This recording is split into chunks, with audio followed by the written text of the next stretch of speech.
তুমি হেরে গেলি ভাই, আমার জিত না। তুমি তুমি যদি মাঠে না থাকো আমি খেলবো কার সাথে? আমার এটি ধারণা।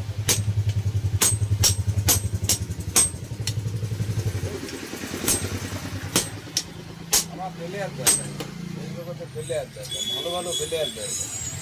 আমি খেলি মজা পাই। আমার কাছ কথা একটু রবীন্দ্রনাথের একটা গল্প পড়িলাম ভাই।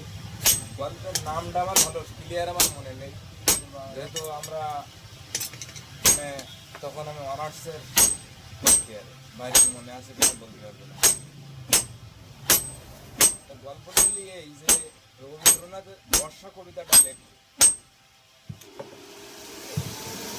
লেখবে চার রাস্তার মধ্যে দাঁড়ায় রয়েছে, বর্ষার অনুভূতিটা গায়ে লাগাবে। ভাই শুনতেছ ভাই?